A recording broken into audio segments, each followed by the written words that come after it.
दोस्तों नमस्कार। और बताइए क्या हाल चाल, कैसे हैं आप सभी। उम्मीद है आप सभी अच्छे होंगे। आप लोगों की दुआ से मैं भी अच्छा हूँ। तो चलिए शुरू करते हैं और देखते हैं कि कौन कौन से प्रश्न पूछे गए थे। 25 पदार्थ के कण किसके कारण निरंतर गतिमान रहते हैं। बहुत ही आसान सवाल है। पदार्थ के कण गतिमान है तो उसके पास डेफिनेटली गतिज ऊर्जा होगी। तो ए हमारा आंसर हो जाएगा। गतिज ऊर्जा रिस्पॉन्सिबल होती है, काइनेटिक एनर्जी जो है रिस्पॉन्सिबल होती है मोशन के लिए, गति के लिए। तो निरंतर गतिमान है क्योंकि उसके पास गतिज ऊर्जा है। अगर मैं आपसे पूछूं ठोस द्रव गैस किसके कणों के पास सबसे अधिक गतिज ऊर्जा है, तो गैस। जो काइनेटिक एनर्जी है कणों के पास वो सबसे ज्यादा है गैस के पास, ठीक है। उससे कम लिक्विड के पास और सबसे कम सॉलिड के पास। गैस के कण जो है बहुत ही दूर दूर होते हैं, बहुत ही तेजी से भागते हैं, तो इनके कणों के पास जो गतिज ऊर्जा होती है वो सबसे अधिक होती है। तो ए हमारा राइट आंसर हो जाएगा। अगला सवाल है, निम्नलिखित में से कौन सी रेखित पेशियों की विशेषताएं हैं। रेखित पेशियों की विशेषताएं हैं। रेखित पेशी को हम लोग कंकाल पेशी भी कहते हैं। हमारे बॉडी के अंदर ना 3 प्रकार की पेशियां हैं। हमारे बॉडी के अंदर 3 प्रकार की पेशियां हैं, कंकाल पेशी, चिकनी पेशी और हृदय पेशी। वैसे तो हृदय पेशी भी रेखित पेशी है, लेकिन जब हम रेखित पेशी की बात करते हैं तो वहां पर मेनली समझा जाता है कंकाल पेशी को। हृदय पेशी भी अपने आप में रेखित पेशी है, लेकिन अगर रेखित पेशी हम लोग कहीं बोलते हैं तो हमारा वहां ज्यादा मतलब होता है कंकाल पेशी से, ठीक। तो कंकाल पेशी रेखित पेशी है। जो चिकनी पेशी होती है वो अरेखित पेशी होती है। और उसके बाद है हृदय पेशी। हृदय पेशी जिससे जो हमारा हृदय है वो बना हुआ है। रेखित पेशी को अगर आप ध्यान से देखेंगे तो इसमें लाइट एंड डार्क बैंड्स नजर आते हैं। जैसे मान लीजिए ये रेखित पेशी की कोशिका है, तो इसमें ना ऐसे ये डार्क बैंड, फिर लाइट बैंड, फिर डार्क बैंड, फिर लाइट बैंड, फिर डार्क बैंड, फिर लाइट बैंड, ऐसी होती है रेखित पेशी की कोशिका। तो हम बोलते हैं कि ये रेखित पेशी है।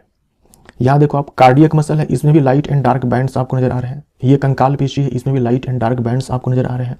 ये चिकनी पेशी है, क्योंकि इसमें लाइट एंड डार्क बैंड्स नहीं है तो हम इसे चिकनी बोलते हैं, क्योंकि चिकनी दिखती है ये, इसीलिए। तो रेखित पेशी बोल दे मतलब कंकाल पेशी, अरेखित पेशी बोल दे मतलब कि चिकनी पेशी। और हृदय पेशी, हृदय पेशी भी रेखित ही है, लेकिन रेखित का मतलब मैंने आपसे कहा कि ज्यादा हमारा मतलब होता है कंकाल पेशी से। अब देखो, जो कंकाल पेशी होती है ना वो बेलनकार होती है। वो बेलनकार होती है और ब्रांच्ड नहीं होती है, शाखा रहित होती है। एक कोशिका के अंदर आपको एक से ज्यादा नाभिक देखने को मिलेंगे, तो बहुनाभीय है।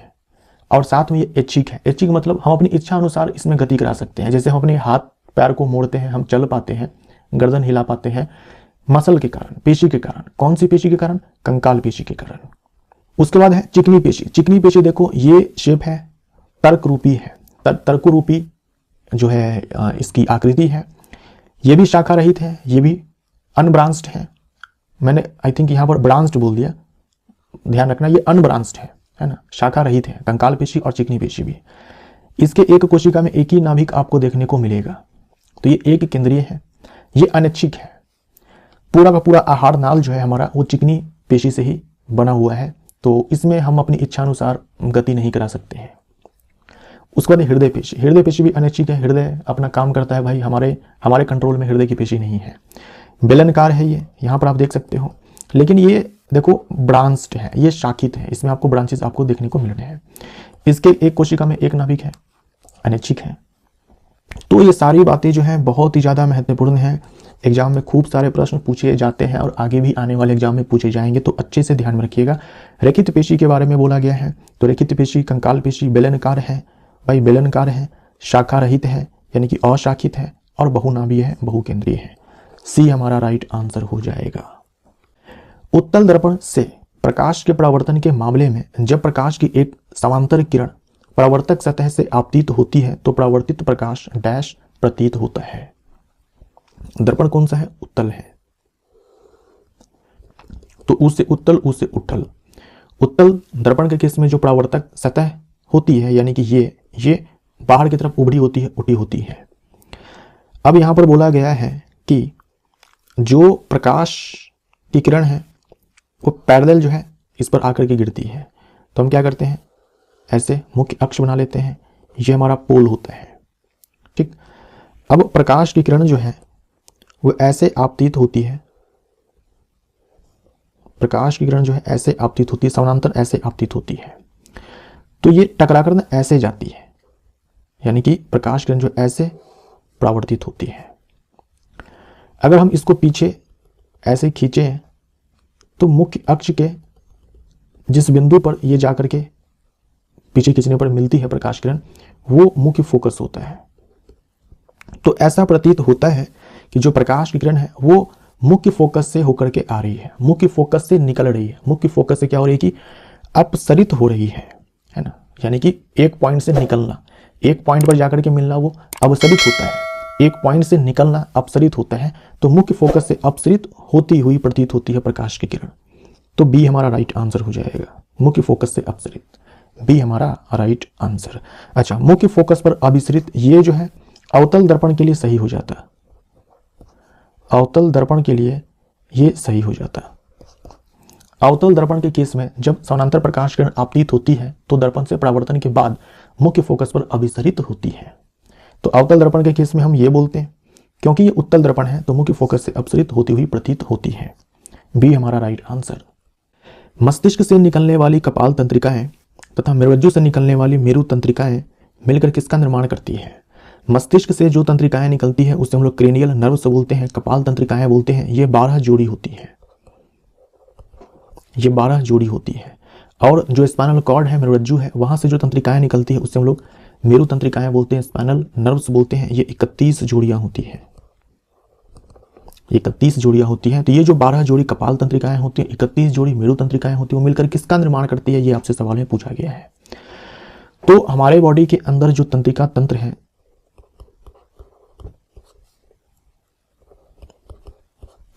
इसे हम लोग 2 पार्ट्स में बांटते हैं, केंद्रीय तंत्रिका तंत्र, केंद्रीय तंत्रिका तंत्र यानी कि सेंट्रल नर्वस सिस्टम, CNS। उसके बाद हम बांटते हैं परिधीय तंत्रिका तंत्र में, परिधीय तंत्रिका तंत्र, केंद्रीय तंत्रिका तंत्र और परिधीय तंत्रिका तंत्र। केंद्रीय तंत्रिका तंत्र हमारे बॉडी के केंद्र में होता है, केंद्रीय तंत्रिका तंत्र हमारे बॉडी के केंद्र में होता है, ठीक केंद्र में होता है। तो इसमें जो हमारा मस्तिष्क है, जो ब्रेन है और जो मेरुरज्जु है यानी कि स्पाइनल कॉर्ड है ना, स्पाइनल कॉर्ड है, समझे आप? जो ब्रेन है और जो स्पाइनल कॉर्ड है हमारे बॉडी के केंद्र में है, तो ये दोनों मिलकर बनाते हैं केंद्रीय तंत्रिका तंत्र।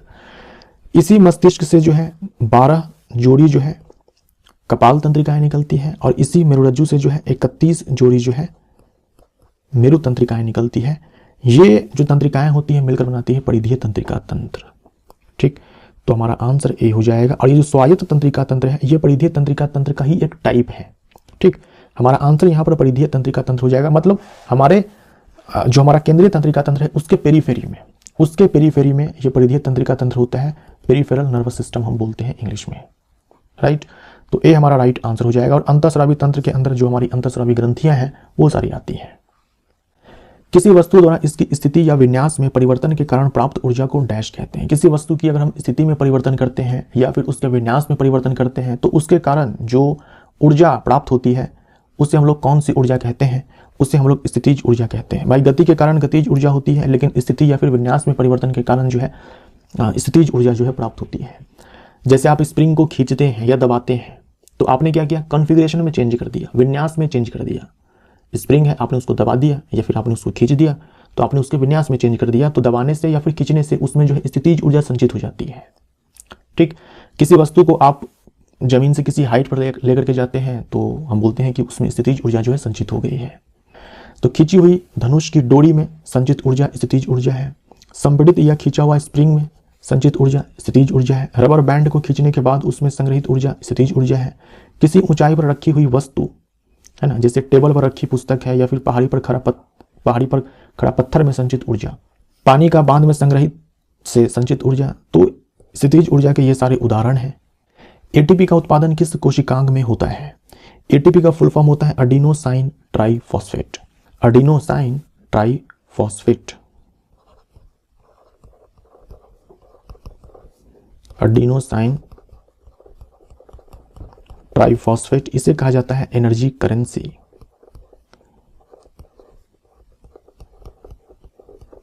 है ना, ऊर्जा मुद्रा कहा जाता है, एनर्जी करेंसी कहा जाता है। एडिनोसाइन ट्राइफॉस्फेट इसका फुल फॉर्म होता है। ये जो माइटोकॉन्ड्रिया है इसमें होता है कोशिकीय श्वसन, कोशिकीय श्वसन होता है, सेलुलर रेस्पिरेशन होता है, सेलुलर रेस्पिरेशन होता है, कोशिकीय श्वसन होता है, और इसी में ना 36 एटीपी का प्रोडक्शन होता है, 36 एटीपी का प्रोडक्शन होता है। तो जब भी कोशिका को अपने कामकाज करने के लिए ऊर्जा की आवश्यकता होती है तो वहां पर ये एटीपी खर्च करती है कोशिका। तो इस 36 एटीपी का प्रोडक्शन होता है सेलुलर रेस्पिरेशन में, है ना, कोशिकीय श्वसन में, माइटोकॉन्ड्रिया के अंदर। इसीलिए माइटोकॉन्ड्रिया को power house of the cell कहा जाता है, कोशिका का शक्ति गृह कहा जाता है। हिंदी में माइटोकॉन्ड्रिया को हम लोग सूत्रकणिका बोलते हैं। ये क्लोरोप्लास्ट केवल आपको मिलेगा प्लांट सेल में, ये प्लांट सेल को दिखाया गया है। क्लोरोप्लास्ट केवल प्लांट सेल में मिलेगा। ये जो क्लोरोप्लास्ट है और ये जो माइटोकॉन्ड्रिया है ना, बाकियों से अलग है, बाकियों से अलग है क्योंकि इनके पास खुद का डीएनए है और खुद का राइबोसोम है। राइबोसोम को हम लोग प्रोटीन फैक्ट्री कहते हैं। यानी जो ये दोनों कोशिकांग हैं ये पूरी तरह से नाभिक पर निर्भर नहीं है अपने लिए प्रोटीन बनवाने के लिए, क्योंकि इनके पास खुद का डीएनए है और खुद का राइबोसोम है। मतलब जो रॉ मटेरियल है प्रोटीन के लिए, डीएनए, वो भी खुद के पास है और फैक्ट्री भी अपने पास है। तो अपने पास सामान भी है, फैक्ट्री भी है, तो खुद ही बना लेंगे भाई। तो पूरी तरह से डिपेंडेंट नहीं है नाभिक पे। ठीक, ये लाइसोसोम है। लाइसोसोम जिसे आत्महत्या की थैली कहा जाता है। लाइसोसोम में पावरफुल एंजाइम्स जो है वो भरे होते हैं। जो एंजाइम्स बनाती है यही एंडोप्लाज्मिक रेटिकुलम, और उस एंजाइम को पैक करने का काम जो है गोल्जी उपकरण करता है। तारों का टिमटिमाना डैश की परिघटना से संबंधित है। तारों का टिमटिमाना, रात्रि में जब हम आकाश को देखते हैं तो तारे हमें टिमटिमाते हुए दिखते हैं। हालांकि आज के समय में पॉल्यूशन इतना ज़्यादा है कि हमें कम ही तारे टिमटिमाते हुए दिखते हैं। तो इसके पीछे कारण क्या होता है? प्रकाश का अपवर्तन। प्रकाश का अपवर्तन, यह अपवर्तन कहां पर होता है भाई? वायुमंडल में होता है ना। तो वायुमंडलीय अपवर्तन आप बोलो तो और भी बढ़िया है। प्रकाश के वायुमंडलीय अपवर्तन के कारण, ये जो प्रकाश का अपवर्तन होता है इसके कारण हमें अपने दैनिक जीवन में बहुत सारी घटनाएं जो है वो दिखती है। जैसे सूर्योदय या सूर्यास्त के समय सूर्य का चपटा या फिर अंडाकार प्रतीत होना, यह भी प्रकाश के वायुमंडलीय अपवर्तन के कारण होता है। वास्तविक सूर्योदय से 2 मिनट पहले ही हमें सूर्य दिखने लगता है, या फिर सूर्यास्त जब हो जाता है उसके बाद भी हमें 2 मिनट तक सूर्य दिखता रहता है। यह भी होता है वायुमंडलीय, प्रकाश के वायुमंडलीय अपवर्तन के कारण। यानी कि अग्रिम सूर्योदय और विलंबित सूर्यास्त प्रकाश के वायुमंडलीय अपवर्तन के कारण होता है। रात के समय तारों का टिमटिमाना प्रकाश के अपवर्तन के कारण होता है। जल से भरे किसी बर्तन के तल का ऊपर उठा हुआ प्रतीत होना, है ना। मान लीजिए कि जल है और वो जल जो है काफी साफ है, आप जो है इस तल को देख सकते हैं तो आपको ये तल जो है थोड़ा उठा हुआ प्रतीत होगा। ऐसा लगेगा कि गहराई जो है, तल जो है कम गहराई पे है, वास्तव में वो अधिक गहराई पर होती है। जितनी गहराई पर हमें दिखती है उससे अधिक गहराई पर होती है प्रकाश के अपवर्तन के कारण। लेकिन यहाँ अपवर्तन जो है जल के कारण हो रहा है, ना कि वायुमंडल के कारण। यदि किसी द्रव से भरे बर्तन में पेंसिल या कोई अन्य सीधी छड़ डाल दी जाए तो साइड से देखने पर यह टेढ़ी प्रतीत होती है।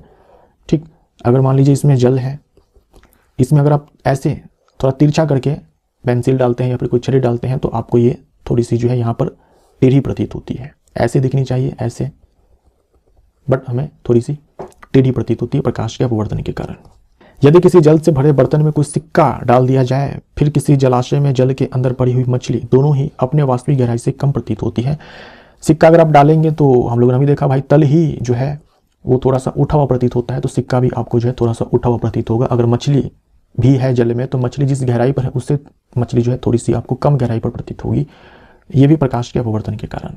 तो ये सारी भौतिक घटनाएं जो है आपको याद रखनी है, प्रकाश के अपवर्तन के कारण होती है। इससे बाहर सवाल नहीं आता है एग्जाम में, यहीं से बार बार रिपीट होता है। निम्नलिखित में से कौन सा उपकरण विद्युत धारा के चुंबकीय प्रभाव का उपयोग नहीं करता है? विद्युत धारा के चुंबकीय प्रभाव का उपयोग नहीं करता है, यानी मैग्नेटिक इफेक्ट भी है और यहाँ पर इलेक्ट्रिक करंट भी है। तो हमारा आंसर चुंबकीय दिक् सूचक हो जाएगा, मैग्नेटिक कंपास हो जाएगा, मैग्नेटिक कंपास हो जाएगा। मैग्नेटिक कंपास में जो ये सुई होती है ये भी अपने आप में एक बार मैग्नेट होती है ना, अपने आप में ये बार मैग्नेट होती है। और हम जानते हैं जब हम किसी चुंबक को फ्रीली सस्पेंड करते हैं, यानी कि स्वतंत्र रूप से लटकाते हैं, तो अपने आप को अलाइन करता है नॉर्थ और साउथ की ओर, है ना, नॉर्थ और साउथ की ओर। ठीक, नॉर्थ और साउथ डायरेक्शन में खुद को अलाइन करता है। तो ये कोई विद्युत धारा के चुंबकीय प्रभाव पर आधारित नहीं है, इसलिए सी हमारा राइट आंसर हो जाएगा। यहाँ पर इलेक्ट्रिक करंट का कोई यूज ही नहीं है, इलेक्ट्रिक करंट का यहाँ पर कोई यूज ही नहीं है। ये चुंबक का प्रॉपर्टी है कि जब हम उसे स्वतंत्र रूप से लटकाते हैं तो वो अपने आप को उत्तर दक्षिण दिशा में अलाइन करता है। बस इसी प्रॉपर्टी का यूज किया जाता है यहाँ पर कंपास में। बाकी माइक्रोफोन है, इलेक्ट्रिक जनरेटर है, इलेक्ट्रिक मोटर है, इन सारे में इलेक्ट्रिक करंट और मैग्नेटिक फील्ड का जो है रोल होता है। सी हमारा राइट आंसर हो जाएगा, यानी कि मैग्नेटिक फील्ड के साथ साथ इलेक्ट्रिक करंट का रोल होता है। इस्त्री, electric toaster, electric oven, electric केतली और इलेक्ट्रिक हीटर जैसे विद्युत उपकरण विद्युत धारा के किस प्रभाव पर आधारित होते हैं? ये आधारित होते हैं ऊष्मीय प्रभाव पर। जब हम किसी तार से धारा प्रवाहित करवाते हैं, तो तार गर्म हो जाता है, ऊष्मा का वहां पर उत्सर्जन होता है, क्योंकि तार के पास कुछ न कुछ प्रतिरोध होता है। अगर तार के पास मान लीजिए प्रतिरोध कम है तब ऊष्मा का उत्सर्जन कम होगा। अगर तार के पास प्रतिरोध ज़्यादा है, तो ऊष्मा का उत्सर्जन ज़्यादा होगा। ठीक, अगर तार का प्रतिरोध कम है तो ऊष्मा का उत्सर्जन कम होगा। तो हम लोग अपने घरों में कॉपर वायर का इस्तेमाल करते हैं। कारण यही है कि कॉपर वायर का जो रेजिस्टेंस होता है, प्रतिरोध होता है, वो कम होता है, जिसके कारण ऊष्मा का उत्सर्जन वहां पर कम होता है। ठीक, लेकिन ये सारे जो डिवाइसेस होते हैं, यहाँ तो हमें ऊष्मा ही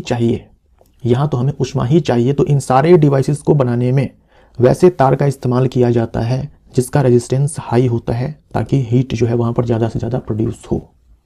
ठीक, तो ऊष्मीय प्रभाव हमारा यहाँ पर राइट आंसर हो जाएगा।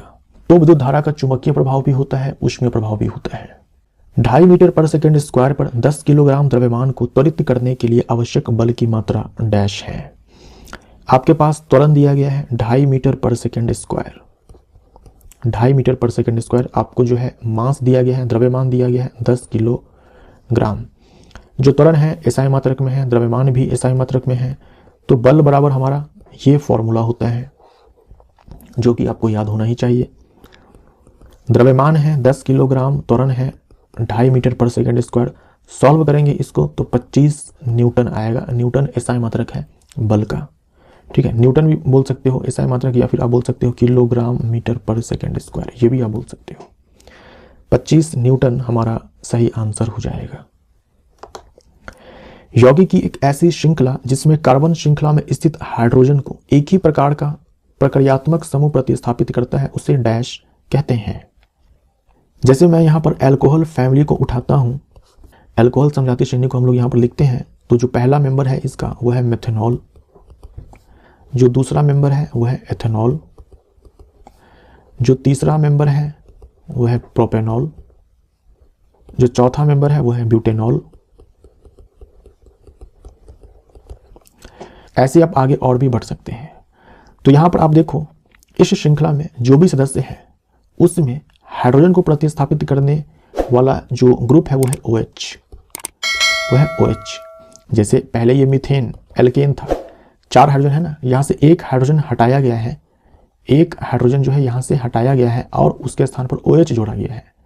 तो एक हाइड्रोजन को हटाया तो CH3 हो गया और OH जोड़ दिया।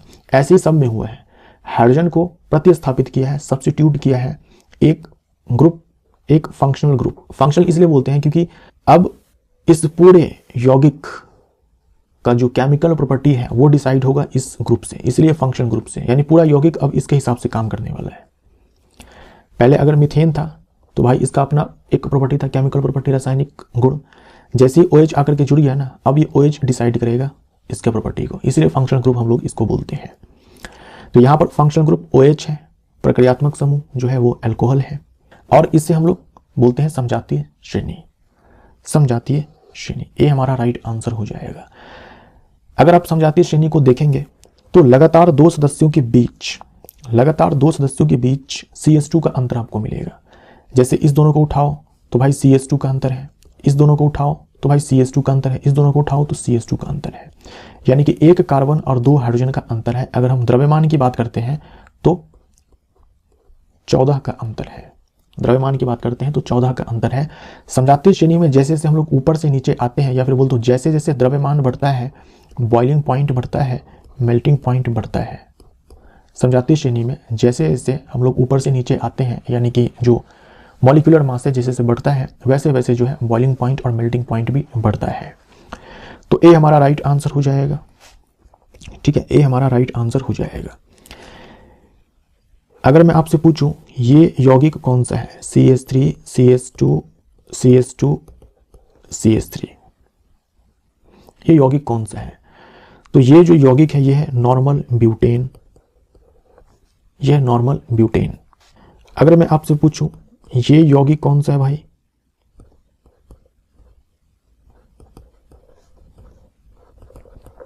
ये यौगिक कौन सा है, तो आपका आंसर होना चाहिए आइसोब्यूटेन। यह है नॉर्मल ब्यूटेन, यह है आइसोब्यूटेन। अगर आप फॉर्मूला देखें इस दोनों का, तो दोनों का फॉर्मूला है C4H10। यहां पर देखो 1 2 3 4 कार्बन है, 3 2 5 5 2 7 7 3 10 10 हाइड्रोजन है। यहां पर भी 4 कार्बन है, 3 3 3 6 3 9 और 1 हाइड्रोजन यहां पर है, 10 हाइड्रोजन है। दोनों का मॉलिक्यूलर फॉर्मूला सेम है, दोनों का जो आणविक सूत्र है वो एक समान है, लेकिन संरचना दोनों का अलग अलग है।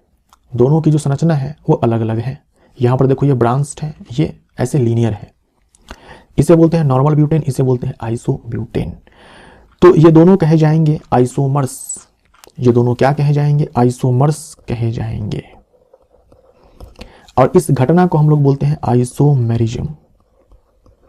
इस घटना को हम लोग बोलते हैं समावयवता। इस घटना को हम लोग क्या बोलते हैं, समावयवता बोलते हैं। और ये दोनों कहे जाएंगे आपस में समावयव। ये दोनों कहे जाएंगे आपस में समावयव। इस घटना को समावयवता कहेंगे। ठीक, समावयव बोल दो या फिर समावयवी बोल दो, जो यहां पर लिखा गया है। राइट। जब हाइड्रोक्लोरिक अम्ल जल के साथ अभिक्रिया करता है तो निम्नलिखित में से क्या प्राप्त होता है। अगर हम हाइड्रोक्लोरिक अम्ल की बात करते हैं तो हाइड्रोक्लोरिक अम्ल जो है ये एक स्ट्रॉन्ग एसिड है। स्ट्रॉन्ग एसिड है। तो अगर आप इसको जल में डालते हैं, ये मान लीजिए जल है, अगर आप इसको इसमें डालते हैं, क्योंकि ये स्ट्रॉन्ग एसिड है, तो मान लीजिए कि आपने 100 मॉलिक्यूल्स डाले हैं HCl के, तो वो सारे के सारे टूट जाएंगे, सब के सब टूट जाएंगे H+Cl- में, क्योंकि ये बहुत ही ज़्यादा स्ट्रॉन्ग एसिड है ना। ये स्ट्रॉन्ग एसिड है, तो H+Cl- में ये HCl जो है टूट जाएगा। 100 मॉलिक्यूल्स डालेंगे तो लगभग 100 मॉलिक्यूल जो है टूट जाएंगे H+Cl- में। अब ये जो H+ है ये हाइड्रोजन आयन है, या फिर आप सिंपली इसको प्रोटॉन भी बोल सकते हो, है ना। प्रोटॉन बोल सकते हो या फिर हाइड्रोजन आयन बोल सकते हो। ये अनस्टेबल है। ये क्या है, अनस्टेबल है। तो ये जो H+ है ये जल के अणुओं के साथ कंबाइन करके H3O+ बना लेता है। इसे बोलते हैं हाइड्रोनियम आयन। इसे क्या बोलते हैं, हाइड्रोनियम आयन। Hydronium ion. तो H3O+ और Cl-, मतलब जब आप जल को देखेंगे तो आपको H+ नहीं दिखेगा, आपको हाइड्रोनियम आयन दिखेगा। ये ज़्यादा स्टेबल है H+ की तुलना में, इसीलिए। जेली की स्थिति में निम्नलिखित में से कौन सी परिक्षिप्त अवस्था यानी कि डिस्पर्स्ड फेज है ना, डिस्पर्स्ड फेज है। नमक पानी का घोल आप देखते हैं, है ना, नमक पानी का घोल जो आप देखते हैं वो होता है वास्तविक विलयन। वो क्या होता है, वास्तविक विलयन। तो वास्तविक विलयन में आपको मिलता है विलय पदार्थ और मिलता है विलायक। विलय पदार्थ और विलायक। यूजुअली विलायक जो होता है वो ज़्यादा अमाउंट में होता है। एग्जाम्पल के तौर पर आप यहाँ पर जल ले लो और विलायक पदार्थ के रूप में आप यहाँ पर नमक ले लो। एक होता है कोलाइड, है ना, कोलाइड या फिर कोलाइडी विलयन भी बोलते हैं।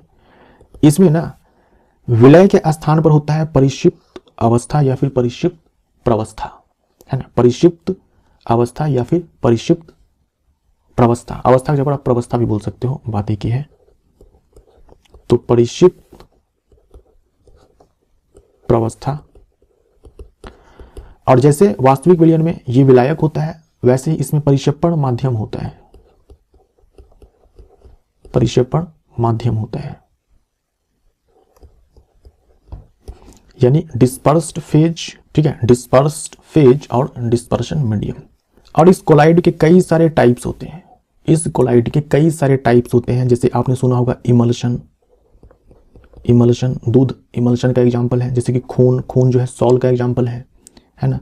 जेल, है ना, जेल। तो कई सारे टाइप के कोलाइड होते हैं डिस्पर्स्ड फेज और डिस्पर्शन मीडियम के स्टेट के बेसिस पे। भाई अगर डिस्पर्स्ड फेज मान लीजिए कि ठोस है तो कोलाइड का टाइप बदल जाएगा, द्रव है तो कोलाइड का टाइप बदल जाएगा। इस प्रकार से जो है कई सारे टाइप्स होते हैं परिक्षिप्त प्रवस्था और परिक्षेपण माध्यम के अवस्था के अनुसार। तो उसी में से एक टाइप होता है जेल, उसी में से एक टाइप होता है जेल। जेल, इसका एग्जाम्पल मैं आपको बताता हूँ, फिर खुद ही समझ में आ जाएगा। जेली, ये जो जेली लिखा हुआ है ना, इसका एग्जाम्पल है जेली, इसका एग्जाम्पल है पनीर। तो जो पनीर है या फिर जेली है, उसमें आप ठोस पार्ट ज़्यादा देखते हो या फिर द्रव पार्ट आप ज़्यादा देखते हो? ठोस वाला भाग ज़्यादा होता है या फिर द्रव वाला भाग ज़्यादा होता है? तो आप कहेंगे ठोस वाला भाग ज़्यादा होता है। ठोस वाला भाग अगर ज़्यादा होता है मतलब कि जो परिक्षेपण माध्यम है वो है ठोस और परिक्षिप्त प्रवस्था जो है वो है द्रव। समझे आप? तो जेल अपने आप में एक कोलाइड है जिसमें परिक्षिप्त प्रवस्था जो है द्रव होता है, परिक्षेपण माध्यम जो है ठोस होता है, परिक्षेपण माध्यम ठोस होता है। हमसे डिस्पर्स्ड फेज के बारे में पूछा है तो हमारा आंसर यहाँ पर द्रव प्रवस्था हो जाएगा, बी हमारा राइट आंसर हो जाएगा। अब यहाँ पर आपको एक रासायनिक अभिक्रिया दी गई है, बताना है कि इसमें से संतुलित अभिक्रिया कौन है, यानी इसका बैलेंस्ड फॉर्म कौन सा है। तो सबसे आसान होता है इस तरह के प्रश्नों के उत्तर के लिए कि आप ऑप्शन चेक कर लो। यहाँ पर देखो 3 कॉपर के एटम्स हैं, 3 कॉपर के एटम्स हैं, ये बैलेंस्ड है। 3 ऑक्सीजन के एटम्स हैं, बट यहाँ पर 4 ऑक्सीजन के एटम्स हैं, गलत हो जाएगा। हर एक तत्व का परमाणु लेफ्ट हैंड साइड में, इस तीर के लेफ्ट हैंड साइड में बाईं साइड जितने हैं उतनी ही दाईं साइड होनी चाहिए। यहाँ पर देखो 3 कॉपर के एटम्स हैं, 3 कॉपर के एटम्स हैं, ठीक है। 3 ऑक्सीजन के एटम्स हैं, यहाँ पर भी 3 ऑक्सीजन के एटम्स हैं, ठीक है। 2 नाइट्रोजन के एटम्स हैं, 2 नाइट्रोजन के एटम्स हैं, 6 हाइड्रोजन के एटम्स हैं, 6 हाइड्रोजन के एटम्स हैं, ये बैलेंस्ड है, बी हमारा आंसर, बी हमारा आंसर। यहाँ पर देखो 2 कॉपर के एटम्स हैं, यहाँ पर 3 कॉपर के एटम्स हैं, गलत हो जाएगा। यहाँ पर आप देखिए तो 3 कॉपर के एटम्स हैं, 3 कॉपर के एटम्स हैं, 3 ऑक्सीजन के एटम्स हैं, यहाँ पर 3 ऑक्सीजन के एटम्स हैं, 2 नाइट्रोजन के एटम्स हैं, यहाँ पर 4 नाइट्रोजन के एटम्स हैं, तो ये भी गलत हो जाएगा, बी हमारा आंसर। यदि पृथ्वी और x दूरी पर रखे एक सेब के बीच आकर्षण बल F है तो उसी सेब को 2x दूरी पर रखने पर कितना बल लगेगा? अगर ये पृथ्वी है और मान लीजिए कि x दूरी पर सेब को रखा गया है, भाई x दूरी पर जो है इस सेब को रखा गया है, इनके बीच की दूरी जो है x है। तो पृथ्वी का द्रव्यमान अगर m है, इसका द्रव्यमान मान लो कि छोटा m है, तो इनके बीच में लगेगा गुरुत्वाकर्षण बल। ये जो गुरुत्वाकर्षण बल होता है ये बराबर होता है गुरुत्वाकर्षण नियतांक जो है कैपिटल G, दोनों द्रव्यमान का गुणनफल कर दो, ये कैपिटल M है, ये स्मॉल m है, और जो बीच की दूरी है बट्टे में जो बीच की दूरी है उसका स्क्वायर। ये गुरुत्वाकर्षण बल निकालने का फॉर्मूला होता है। तो यहाँ पर देखो जो ग्रेविटेशनल फोर्स है वो व्युत्क्रम अनुपाती है दोनों के बीच की जो दूरी है उसके वर्ग का। तो अगर हम इस दूरी को 2 गुना करते हैं तो ये जो फोर्स है पहले का 1/4 हो जाएगा, क्योंकि उल्टा संबंध है ना। अगर सीधा संबंध होता तो ये 4 गुना हो जाता फोर्स, लेकिन उल्टा संबंध है तो 1/4 हो जाएगा, तो F/4 हो जाएगा, ये हमारा आंसर हो जाएगा। किसी परमाणु का परमाणु क्रमांक किसके बराबर होता है? किसी परमाणु का परमाणु क्रमांक किसके बराबर होता है? तो परमाणु के पास नाभिक होता है, नाभिक में प्रोटॉन होता है और न्यूट्रॉन होता है, और नाभिक के बाहर इलेक्ट्रॉन चक्कर लगाता है। ठीक, प्रोटॉन के ऊपर प्लस चार्ज होता है, प्रोटॉन के ऊपर प्लस चार्ज होता है, न्यूट्रॉन के ऊपर कोई चार्ज नहीं होता है। तो जो एटॉमिक नंबर होता है ना, एटॉमिक नंबर जो होता है जिसे हम लोग Z से डिनोट करते हैं, ये बराबर होता है प्रोटॉन की संख्या के। यानी जैसे सोडियम, सोडियम का एटॉमिक नंबर 11 है, मतलब इसके परमाणु के नाभिक में 11 प्रोटॉन है। तो एटॉमिक नंबर बराबर नंबर ऑफ प्रोटॉन्स। तो किसी परमाणु के नाभिक में उपस्थित प्रोटॉन की कुल संख्या, तो डी हमारा राइट आंसर हो जाएगा। एक आपने सुना होगा द्रव्यमान संख्या, है ना, द्रव्यमान संख्या यानी कि मास नंबर, जिसे हम लोग कैपिटल A से डिनोट करते हैं। ये होता है नाभिक में प्रोटॉन की कुल संख्या प्लस न्यूट्रॉन की कुल संख्या, है ना। नाभिक में कुल प्रोटॉन की संख्या प्लस कुल न्यूट्रॉन की संख्या।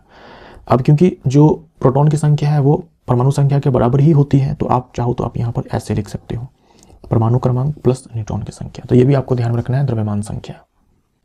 लक्षण निम्नलिखित में से किससे प्रभावित हो सकते हैं? जो लक्षण होते हैं वो किससे प्रभावित हो सकते हैं?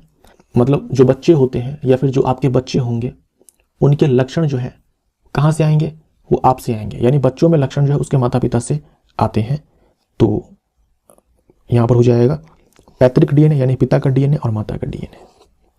जैसे आपके अंदर 46 क्रोमोसोम्स हैं, 46 क्रोमोसोम्स में भाई 23 क्रोमोसोम माता साइड से और 23 क्रोमोसोम पिता साइड से। और क्रोमोसोम में क्या होता है भाई? डीएनए होता है। क्रोमोसोम में क्या होता है? डीएनए होता है। डीएनए में क्या होता है? जीन होता है। डीएनए में क्या होता है? जीन होता है, और यही जीन से जो है प्रोटीन बनता है और उसी प्रोटीन से लक्षण आते हैं। तो डी हमारा आंसर हो जाएगा। डीएनए का फुल फॉर्म होता है डीऑक्सीराइबोन्यूक्लिक एसिड। डीएनए की खोज की थी वाटसन एंड क्रिक ने। वाटसन एंड क्रिक ये दो अलग अलग वैज्ञानिक हैं जिन्होंने डीएनए की खोज नहीं, डीएनए की जो डबल हेलिकल स्ट्रक्चर है उसकी खोज की थी वाटसन एंड क्रिक ने। निम्नलिखित में से कौन सा विकल्प उन धातुओं को दर्शाता है जो ठंडे जल के साथ अभिक्रिया नहीं करती है? जो ठंडे जल के साथ अभिक्रिया नहीं करती है। ठंडे जल के साथ नहीं करती है मतलब गर्म जल के साथ करती है और भाप के साथ करती है। तो एकदम से घोल कर पी जाना है आपको, सुबह शाम, चाय के साथ, दूध के साथ, पानी के साथ, जैसे पीना है घोल करके पी जाइए। तो पोटेशियम, सोडियम, कैल्शियम, ये तीन जो धातुएं हैं ये ठंडा जल हो, गर्म जल हो, भाप हो, तीनों के साथ अभिक्रिया करते हैं। मैग्नीशियम जो है केवल गर्म जल और भाप के साथ अभिक्रिया करती है, ठंडे जल के साथ नहीं करती है। एल्यूमिनियम, जिंक, आयरन ये केवल भाप के साथ अभिक्रिया करते हैं, ना तो ठंडे जल के साथ अभिक्रिया करते हैं ना ही गर्म जल के साथ अभिक्रिया करते हैं। जो ठंडे जल के साथ अभिक्रिया करते हैं ना वो गर्म जल और भाप के साथ करेंगे ही करेंगे। ये सारे जो धातु हैं ये जल से अभिक्रिया करते ही नहीं है। तो यहाँ भी सोडियम है और यहाँ पर सोडियम है, मतलब ये तीनों तो ऐसे ही कट जाएंगे क्योंकि भाई सोडियम पोटेशियम तो बहुत ही खतरनाक वाला अभिक्रिया करते हैं ठंडे जल के साथ, right. Aluminium, iron, zinc, aluminium, zinc, iron केवल भाप के साथ अभिक्रिया करते हैं। डी हमारा राइट आंसर हो जाएगा। अच्छे से याद कर लीजिए। ये निम्नलिखित में से कौन सा या कौन से कथन पारितंत्र से संबंधित है यानी कि इकोसिस्टम से संबंधित है? इसमें जीवधारियों से युक्त जैविक घटक सम्मिलित होते हैं। सही बात है। इकोसिस्टम के अंदर जो है जैविक घटक भी आते हैं, अजैविक घटक भी आते हैं। जैविक घटक यानी कि सजीव आते हैं, अजैविक घटक यानी कि निर्जीव आते हैं। तो ये तो सही है। कौन सा कथन पारितंत्र से संबंधित है? ये है सभी हरे पौधे और कुछ जीवाणु उत्पादक होते हैं। ये भी सही है। हरे पौधे अपना खाना खुद बनाते हैं और कुछ जीवाणु जैसे कि नीलहरित शैवाल, नीलहरित शैवाल साइनोबैक्टीरिया भी अपने आप में क्या है? बैक्टीरिया ही है। फोटोसिंथेसिस ये करते हैं, ठीक है। अब घटक जटिल कार्बनिक को सरल कार्बनिक पदार्थ में विघटित कर देते हैं। ये बात की जा रही है अब घटक के बारे में, जिसे आप मृतोपजीवी बोल सकते हो। तो ये जो अपघटक होते हैं इसके अंदर भी बैक्टीरिया आते हैं और क्या आते हैं? कवक आते हैं भाई। मुख्य रूप से यही दोनों होते हैं अपघटक। ये भी हमारे इकोसिस्टम के अंदर आते हैं। सारे सजीव इकोसिस्टम के अंदर आते हैं। तो हमारा आंसर जो है बी हो जाएगा। बी हमारा राइट आंसर। निम्नलिखित का मिलान कीजिए। स्त्री केसर का सूजा हुआ निचला भाग डैश होता है। अगर आप फ्लावर की स्ट्रक्चर को देखें, फूल की संरचना को देखें, तो ये जो पिस्टिल है इसी को स्त्री केसर कहा जाता है और ये जो स्टेमन है इसे कहा जाता है पुंकेसर। ये जो स्त्री केसर है इसके तीन हिस्से होते हैं, तीन भाग होते हैं। वर्तिकाग्र सबसे ऊपर ये जो पार्ट है, ठीक। उसके बाद वर्तिका ये जो लंबा वाला भाग है और उसके बाद अंडाशय, ये अंडाशय। तो ये सबसे निचला भाग है, सूजा हुआ भाग है अंडाशय। तो एक के साथ जाना चाहिए सी।